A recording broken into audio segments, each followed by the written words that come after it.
Hey everyone, so here we are back with another video from our political science chapter of understanding laws. तो पिछले वाले chapter में हम लोगों ने इसका एक बिगिनिंग या इंट्रोडक्शन देख लिया था, जहाँ हम लोगों ने ये समझ लिया था कि लॉज एक्चुअली होते क्या है ना, और एक लॉज कैसे इम्प्लीमेंटेशन में आते हैं। तो इससे प्रीवियस वाले चैप्टर्स भी आप बहुत अच्छे से पार्लियामेंट्री पूरा सिस्टम पढ़ करके आए हो, तो आपको एक पूरा अच्छे से एक मैकेनिज्म तो तुम्हारे दिमाग में ऑलरेडी सेटअप्ड है कि भाई लॉज होते क्या हैं और उन्हें बनाया कैसे जाता है, वो पूरा मैकेनिज्म समझ आता है। पर तुमने कभी ऐसा सोचा है कि अब ऐसे जो पार्लियामेंट में बैठे होते हैं सारे लोग चाय बिस्किट खा रहे होते तो अचानक से उनके दिमाग में थॉट आ जाता है ना कि भाई अच्छा इसको लॉ बना देना चाहिए। तो बस हमारे आज का टॉपिक यही रहेगा कि ऐसे कोई चाय बिस्किट खा करके कोई लोगों के दिमाग में नहीं आता कि इसका हमें लॉ बनाना है। अब लोगों के दिमाग में कैसे आता है कि किस चीज़ का लॉ बनाना है, किसको लॉ नहीं बनाना है, ठीक है, वो पूरा मैकेनिज्म अभी हम समझने वाले हैं। Okay, so our today's topic will be how do new laws come about. हमें पूरा मैकेनिज्म पता है कि लॉज बनते कैसे, आपको समझना क्या है कि हमें अच्छे से पता है कि लॉज बनते कैसे हैं, पर हमें ये चीज़ समझ नहीं आती कि लॉ कैसे आया है ना, किसी चीज़ को हम लॉ क्यों कह रहे हैं, हमें बस वही चीज़ समझनी है।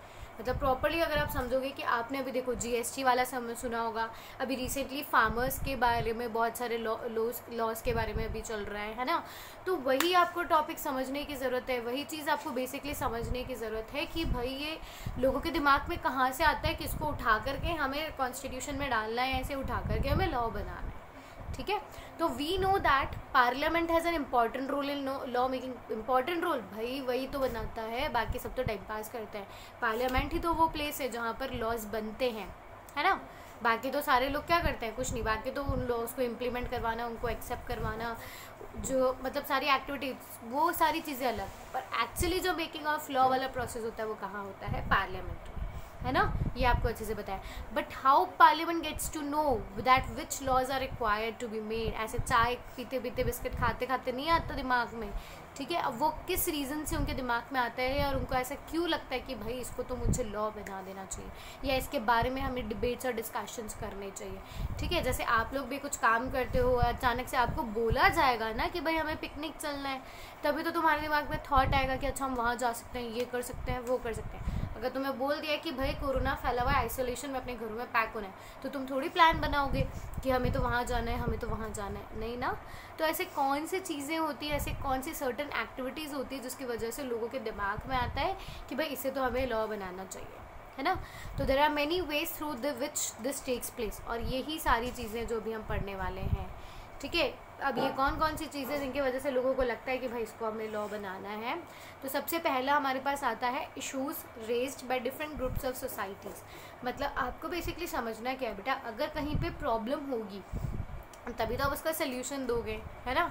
अगर आपको कोई चीज़, आपको एडिशन आता है, उसी के बाद आप मल्टीप्लिकेशन पे या सब्ट्रैक्शन पे जाते हो। ऐसा थोड़ी होता है कि पहले एडिशन वगैरह कुछ आया ही नहीं, ABCD लिखने नहीं आती, बड़े बड़े सेंटेंसेस लिखने लग जाओगे, ठीक है। तो एक्चुअली क्या होता है कि सोसाइटी में अलग अलग डिफरेंट ग्रुप्स के अंदर पहले से ही प्रॉब्लम चल रही होती है, और उस प्रॉब्लम का सल्यूशन जब लोग मांगने लगते हैं, उसके अगेंस्ट जब डिमांड्स आ जाती है, इश्यूज आ जाते हैं कि भाई ये प्रॉब्लम हो रही है, ठीक है, तो फिर उसके बाद में हम लोग उसका क्या करते हैं, सल्यूशन ढूंढते हैं, लॉ बनाते हैं। समझ पाए हो, जहाँ पे बहुत ज़्यादा गंदगी होती है वहीं पे तो क्लीनिंग करने की ज़रूरत है ना। मतलब पहले से आपका रूम बहुत ज़्यादा चमक रहा है, शानदार सा, तो उसमें आप और जाकर के क्लीनिंग थोड़ी करोगे, जब पहले से घर वाले डांटेंगे कि अब जाके अपने रूम की स्टडी टेबल की सफाई करो, है ना। तभी जब गंदा सा पड़ा होता है तब हम उसकी जाकर के सफाई करते हैं। तो अब लॉज बनने के लिए एक्चुअली प्रॉब्लम क्या होती है, एक्चुअली नीड क्या होती है कि सोसाइटी के अंदर वो प्रॉब्लम पहले से चल रही होती है ना। तो जब वो इश्यूज उभर कर के आते हैं तो वो हमारे लिए क्या बन जाता है, लॉ। इसके लिए लोग प्रोटेस्ट करते हैं, जैसे आप लोगों ने देखा होगा, है ना। मतलब काफ़ी लोग कितने चीज़ों के लिए प्रोटेस्ट वगैरह करते हैं। जब जैसे अभी आप लोगों ने सबने राम मंदिर वाले मुद्दे सुने होंगे, या ये 3 तलाक वाले चीज़ें सुनी होगी, तो वो वुमेन्स ने क्या किया था, अपनी वॉइस को रेस करने की कोशिश की थी, उन्होंने आवाज़ उठाई थी कि हमें ये प्रॉब्लम हो रही है ना। और फिर उसके अगेंस्ट उनको क्या दिया गया, क्या बोलते हैं, मतलब उनके लिए लॉ बनाया गया, ठीक है। वॉइस ऑफ द सिटीजन्स, हम सिटीजन, डेमोक्रेसी पढ़ते आए हम लोग, for the people, to the people and by the people. तो ये जितने भी लॉज वगैरह बनेंगे उनकी एक्चुअली मेन वॉइस कौन होगा, सिटीजन्स, ठीक है। लॉज किसके लिए बन रहे हैं, हम सिटीजन्स के लिए बन रहे हैं, है ना। तो हम सिटीजन्स के लिए लॉज कैसे बनेंगे, जो हमारी नीड्स को सेटिस्फाई कर पाएंगे, जो हमारे गोल्स को फुलफिल कर पाएंगे, वैसे लॉज बनाए जाएंगे। ओके, फिर उसके बाद में role of TV reporters, news editorials. ठीक है, अब जैसे आपने अभी बहुत रिसेंटली बहुत अच्छे से अगर आप इसको समझने की कोशिश करते हो तो अभी आपने सुशांत सिंह वाला केस तो सबको ही पता है कि कितना हाईलाइटेड चल रहा है ना। अब सुशांत सिंह वाले में आपको पता है अभी थोड़ा ड्रग्स वगैरह वाली कैसी चीज़ें इन्वॉल्व हो करके आई है, तो अब ये टॉपिक बनने वाला है। लोग अब टीवी रिपोर्टर्स जो होंगे, मीडियाज़ जो होंगे, वो इस चीज़ के बारे में हाईलाइट करेंगे कि किस तरह से जो यूथ है वो इसके इन्फ्लुएंस में जा रही है ना। फिर गवर्नमेंट आएगी, फिर गवर्नमेंट उसके लिए इन चीज़ों के अगेंस्ट फिर वो क्या करेगी, रूल्स और रेगुलेशंस बनाएगी, है ना, ताकि ये जो सोशल ईवल्स हो रहे हैं इनको हम लोग क्या कर सके, रोक सके। फाइन। तो आपको बेसिकली क्या समझना है कि लॉज बनाने वाला तो पार्लियामेंट है, पर पार्लियामेंट क्या लॉज बनाएगी, वो आइडिया ऑफ लॉ मेकिंग जो है वो कहाँ से आएगा, वो आएगा लोगों के बीच में से, लोगों के प्रोटेस्ट करने से। लोगों को जो प्रॉब्लम्स हो रही है, जब लोग अपनी आवाज़ उठाएंगे उसके अगेंस्ट, है ना, अपनी नीड्स बताएंगे, अपनी डिमांड्स बताएंगे। आप डॉक्टर के पास जाते हो तो आप डॉक्टर को प्रॉब्लम बताते हो, तभी तो वो आपको सोल्यूशन देता है ना। तो उसी तरीके से हमारी गवर्नमेंट भी एक डॉक्टर है, ठीक है। हम उसको प्रॉब्लम बता देंगे कि भाई हमारे साथ ऐसी ऐसी प्रॉब्लम हो रही है, फिर वो उसके अगेंस्ट हमें रूल्स और रेगुलेशंस बना करके देगी, ठीक है। और यही रूल्स और रेगुलेशंस को इसको थोड़ा सा फैसिलिटेट करने के लिए हमारे पास टीवी रिपोर्टर्स, न्यूज़पेपर एडिटोरियल्स होते हैं, जो है ना करंट मैटर्स को, करंट पॉइंट्स को हाईलाइट करते हैं कि भाई यहाँ ये प्रॉब्लम हो रही है ना। फिर उसके बाद में उसके अगेंस्ट सोल्यूशन लिया जाता है। Okay, now let us understand how issue of domestic violence was brought under। मतलब अब हम लोग क्या करने वाले हैं, ये तो हमें एक थोड़ा सा बोलते हैं ना कि ब्रीफ एक थ्योरी मिल गई थी कि भाई लॉज कैसे आते हैं, कहाँ से आते हैं। इसके लिए हम क्या करेंगे, पूरी एक स्टोरी समझेंगे, पूरी एक स्टोरी डेमोन्स्ट्रेट करेंगे, ताकि उससे ना हम लोगों को ये प्रैक्टिकल मैनर में समझ आ जाएगा कि अच्छा लॉज बनते कैसे, उन्हें बनाता कौन है। फाइन। तो let us understand how issues of domestic violence was brought to the attention of parliament, है ना। जैसे आपको एक इशू दिया हुआ है, एक एग्जाम्पल दिया हुआ है कि भाई डोमेस्टिक वायलेंस। अब डोमेस्टिक वायलेंस क्या होती है बेटा, घरेलू हिंसा, जैसे हम लोग बोलते हैं घरेलू हिंसा। घरेलू हिंसा मतलब क्या होता है कि आपने अभी सुना होगा ना, विमेंस के अगेंस्ट कि जो ओल्ड लेडीज़ वगैरह होती है, उनके बहू बेटी उनको क्या करते हैं, ऑर्फन हाउसेज में जा करके भेज देते हैं, है ना। उसके बाद में आप लोगों ने बहुत सारी फीमेल्स के साथ भी ऐसा देखा होगा कि दहेज के लिए उन्हें बहुत ज़्यादा मारा जाता है। इवन बहुत सारे केसेस में उनको तो मर्डर कर देते हैं। एक डोमेस्टिक वायलेंस में अभी हम लोगों ने 3 तलाक वाले मुद्दा भी देखा होगा कि है ना, हस्बैंड्स जो थे, मुस्लिम हस्बैंड्स जो थे, वो ऐसे ही मतलब शादियाँ कर करके अपनी वाइफ को तलाक बोल करके अपनी सारी रिस्पॉन्सिबिलिटी से फ्री हो जाते थे।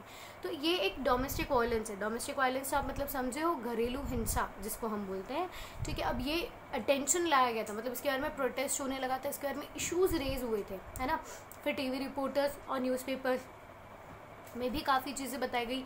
फिर ये पार्लियामेंट तक पहुंचा, और कैसे पार्लियामेंट ने इसके लिए लॉ बनाया, हमें वो पूरा समझना है। ओके, अब इसके बारे में आ जाते हैं। हमारे पास एक स्टोरी सी दिख रही है, ठीक है। अभी इसके अंदर क्या बोलती है पहले हमें वो समझना है,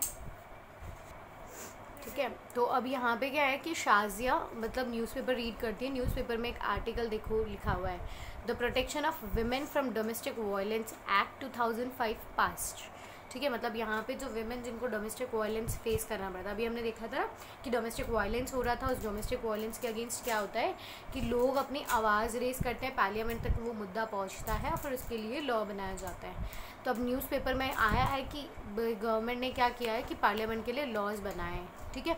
तो अब शाजिया क्या करती है बेटा, वो न्यूज़पेपर रीड करके, मतलब did you read the newspaper, ये जो ओल्ड लेडी है वो शाजिया को बोलती है कि क्या तुमने आज का न्यूज़पेपर रीड किया, isn't it a great day for the women's. मतलब ऑफ कोर्स ना कि आपके अगेंस्ट कोई क्राइम हो रहा है, ठीक है। मतलब आपके ऊपर बहुत ज़्यादा पढ़ाई का प्रेशर डाल दिया है, टीचर्स बहुत ज़्यादा होमवर्क दे देते हैं, तो उसके अगेंस्ट गवर्नमेंट क्या करती है, कुछ आपको सेफ्टी नॉर्म्स दे देती है। तो तुम्हें तो अच्छा फील होगा ही होगा ना कि अब आओ, अब हमें होमवर्क करके दे करके बताओ। तो वही चीज़ शाजिया वगैरह कुसुम वगैरह आपस में बात करते हैं कि यार हमें काफ़ी ना प्रॉब्लम फेस करनी पड़ रही थी, ठीक है। इन्हें काफ़ी ज़्यादा डोमेस्टिक वायलेंस फेस करना पड़ रहा था। तो ये लोग ये बात करते हैं कि यार चलो कितना अच्छा है हमारे लिए, अब हमें डोमेस्टिक वायलेंस फेस करना नहीं पड़ेगा। Not just women, violence free homes will benefit everyone, ठीक है। अब जैसे आपको भी पता है, अगर घर के बड़ों के बीच में अगर लड़ाइयाँ चलती रहेगी तो बच्चों पे भी उसका नेगेटिव इम्पैक्ट होगा, है ना। तो ये क्या बोलना चाह रहा है कि केवल विमेंस के लिए नहीं अच्छा होगा, वो सबके लिए, घर में सभी के लिए बहुत अच्छा होगा। तो Kusum, it is taken such a long time to get this law passed. In fact it began with establishing the needs for a law. मतलब ये आप देखोगे मतलब इन लोगों को इस बिल को पास करवाने में, रूल को करवाने में काफ़ी लंबा प्रोसेस लगा। लंबा प्रोसेस कैसे, आपको बहुत प्रैक्टिकल मैनर में समझ आ रहा होगा कि इन लोगों ने अपनी प्रॉब्लम थोड़ी वॉइस रेज करी, सिटीजन्स ने अपनी आवाज़ उठाई, उसके अगेंस्ट प्रोटेस्ट किया, है ना। फिर वो प्रोटेस्ट इतना बढ़ा, उसको टीवी वगैरह से सबसे हाईलाइट मिला, फिर वो पार्लियामेंट तक पहुंचा, पार्लियामेंट में इसके लिए डिस्कशंस और डिबेट्स हुए एंड देन फाइनली एक मेजॉरिटी मिल करके फिर उस बिल को पास करवाया गया। तो it was such a long process, है ना। फिर कुसुम एंड शाजिया की अगर हम बात करते हैं, work for a women organisation, दोनों वुमेन ऑर्गेनाइजेशन के लिए वर्क करती है। They remember the journey of how, मतलब उनको पूरी जर्नी पता है कि उन्होंने किस तरह से इसके लिए स्ट्रगल किए, डेमोन्स्ट्रेशंस किए हैं, इस मुद्दे को पार्लियामेंट तक पहुँचाया और फिर अपने डिसीजन के लिए वेट किया। Okay, for the how the protection of women from domestic violent act got passed. Okay, तो ये अपनी स्टोरी समझा रही होती है। तो इससे पहले क्या होता है, 2005 के अंदर बेटा ये बिल पास हुआ था। उससे पहले अप्रैल का भी आपको एक न्यूज़पेपर आर्टिकल आपके सामने है, कार्टून सा डिपिक्ट किया गया है कि एक जब ये मतलब दोनों NGO के अंदर है ना, दोनों वुमेन ऑर्गेनाइजेशन के अंदर है जहाँ वो वुमेन्स को प्रोटेक्ट करती है, ठीक है। तो अब यहाँ पे क्या होता है, इनके पास 2 फीमेल्स आती है। एक बोलती है कि आई नीड एन एडवाइस, मुझे एक एडवाइस चाहिए, मेरा हस्बैंड जो है वो मुझे बहुत मारता है, पर मैं ये चीज़ किसी को नहीं बोल पाती हूँ, मुझे इसके लिए बहुत ज़्यादा शर्मिंदगी फील होती है, ठीक है। I can not go out like this, मतलब मारपीट के निशान है, ठीक है। तो बोले मैं बाहर भी नहीं जा सकती, और मैं अगर ऑफकोर्स अपने पति को या किसी और को कहेगी तो उसे वो और ज़्यादा मारेगा और ज़्यादा ह्यूमिलेट करेगा। तो बोले मुझे इसके लिए एडवाइस दो कि मैं क्या करूँ। फिर उसके बाद में सेम सेंस के अंदर फिर एक और ओल्ड लेडी आती है।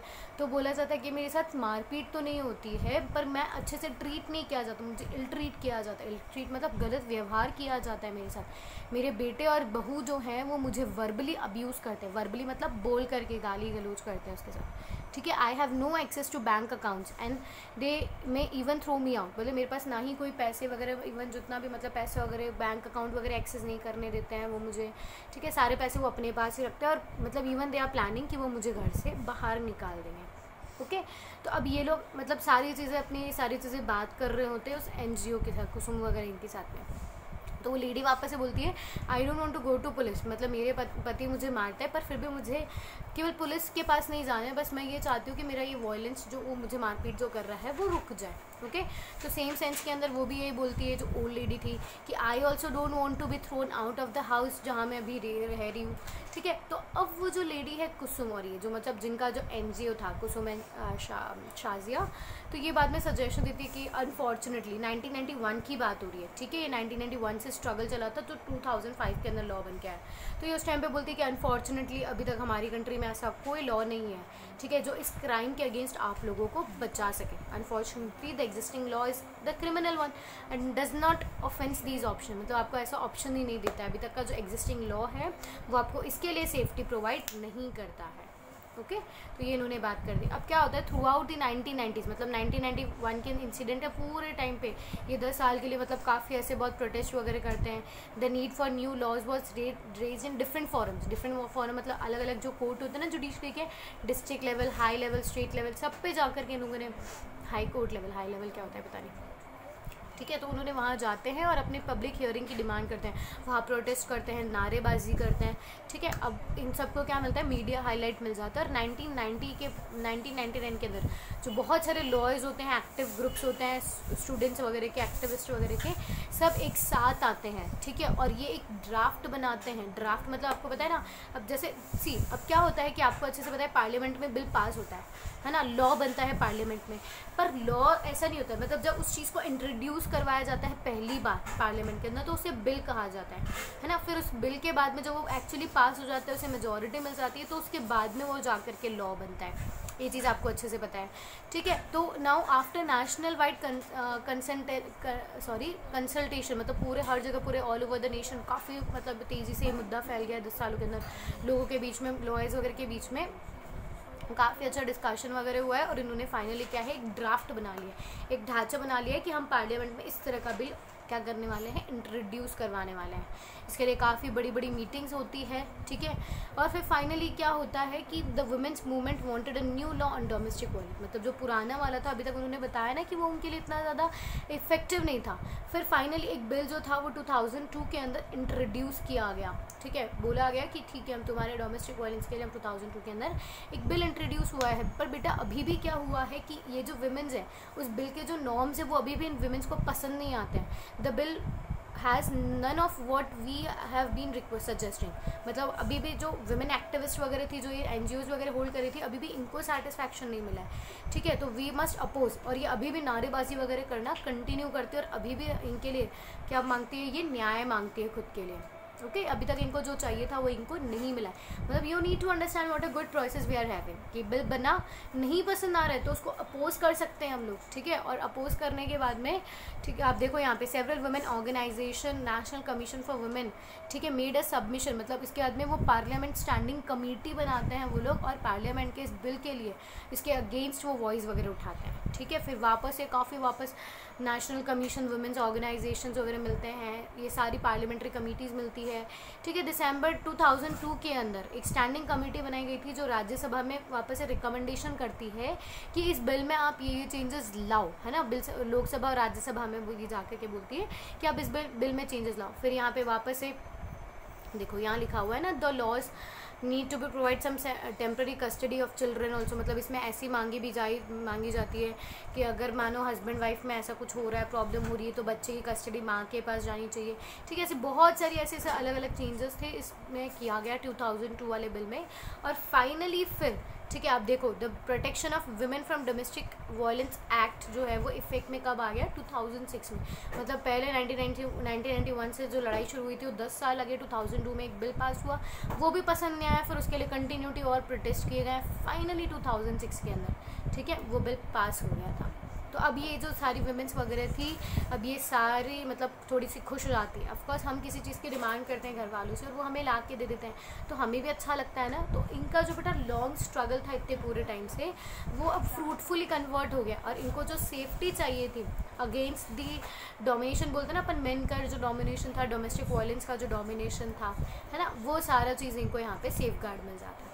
So this is what basic you need to understand, मतलब इसमें आप बहुत अच्छे से समझो इस चीज़ को कि कैसे उन्होंने क्या किया। एक टॉपिक था कि भाई डोमेस्टिक वायलेंस, उसके अगेंस्ट उन्होंने प्रोटेस्ट किया, मीडिया हाईलाइट में आया, फिर वो पार्लियामेंट में इंट्रोड्यूस किया गया। मतलब पार्लियामेंट को आइडिया भी कहाँ से मिल रहा है, इन्हीं सिटीजन्स के प्रोटेस्ट से मिल रहा है ना। और फिर वो फाइनली क्या होता है, इस पर डिबेट्स और डिस्कशन से वो एक लॉ बन जाता है। तो you have come to know कि भाई लॉ कैसे बना है। अब हम लोग आगे वाले वीडियो में ना अब कुछ ऐसे ही पढ़ने वाले कि अब लॉ जो है वो भी दो तरह के होते हैं, कुछ होते हैं कंट्रोवर्शियल और कुछ होते हैं बहुत ज़्यादा पॉपुलर, है ना, और कुछ होते हैं अनपॉपुलर। तो ये पॉपुलर और अनपॉपुलर कैसे होते हैं, सारे लॉज जो हैं वो पार्लियामेंट में ही इंट्रोड्यूस होते हैं, पर ये भी पॉपुलर और अनपॉपुलर होते हैं, है ना। तो उसके बारे में हम लोग नेक्स्ट वीडियो में डिस्कस कर लेंगे। So that's it for today, thank you everyone.